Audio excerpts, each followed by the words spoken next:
कक्षा 12 क्लास 12 की English core की किताब फ्लेमिंगो के पहले चैप्टर द लास्ट लेसन के महत्वपूर्ण प्रश्न और उत्तर हिंदी में नीचे दिए गए हैं। एकदम धीरे से।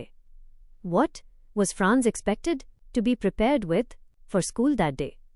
आवाज को बिल्कुल धीमा और सस्पेंस भरा रखते हुए। तो बच्चों, एक बार फिर याद करो, उस सुबह छोटे से फ्रांस को अपने स्कूल के लिए क्या तैयारी करके जानी थी? क्या याद करना था उसे? That day, Franz was expected to be prepared with participles. हाँ बच्चों, उस दिन फ्रांस को इंग्लिश ग्रामर का एक टॉपिक याद करना था जिसका नाम था participles.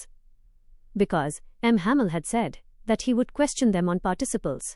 क्योंकि उनके कड़क और सख्त टीचर M. Hamill सर ने कहा था कि क्लास में आते ही वो सबसे इसी टॉपिक पर सवाल पूछेंगे।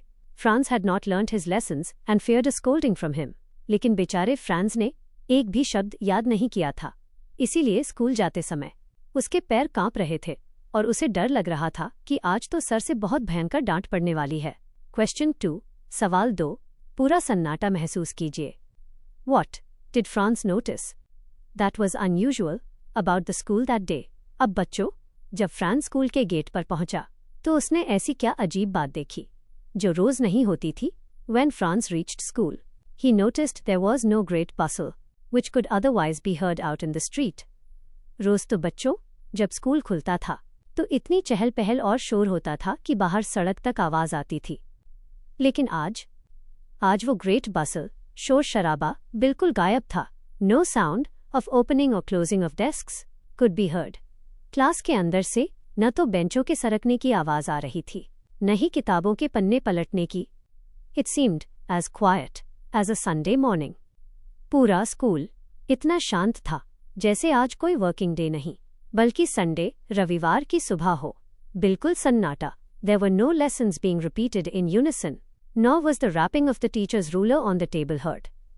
न तो बच्चे एक साथ चिल्लाकर सबक दोहरा रहे थे और न ही M. Hamill सर का वो लोहे का स्केल मेज पर खटखट कर रहा था। सब कुछ बिल्कुल थमा हुआ था। क्वेश्चन 3, सवाल 3, कहानी का सबसे बड़ा मोड़। What had been put up on the bulletin board? तो बच्चों, उस टाउन हॉल के पास जो लोहे का बुलेटिन बोर्ड, नोटिस बोर्ड था, उस पर ऐसा क्या लिखा था? Since the last 2 years, the bulletin board had been the source of all bad news. बच्चों, पिछले 2 सालों से उस बोर्ड ने सिर्फ और सिर्फ बुरी खबरें ही दी थीं, जैसे कौन सा युद्ध हार गए या कहाँ क्या आफत आ गई। That day, a new notice was put up, standing orders from Berlin. लेकिन उस दिन उस बोर्ड पर जर्मनी की राजधानी बर्लिन से आया एक नया हुक्मनामा चिपका था। To teach only German in the schools of Alsace and Lorraine. बिल्कुल धीमी और भावुक आवाज में उस नोटिस पर लिखा था कि अब से एल्सेस और लॉरेन के स्कूलों में फ्रेंच भाषा नहीं पढ़ाई जाएगी। कल से बच्चों को सिर्फ और सिर्फ जर्मन भाषा सीखनी होगी और यही उनके फ्रेंच का आखिरी सबक, द लास्ट लेसन था। एक लंबा पॉज लीजिए बच्चों। 1 से 3 तक के सारे सवाल अब आपके दिमाग की तिजोरी में हमेशा के लिए लॉक हो गए हैं।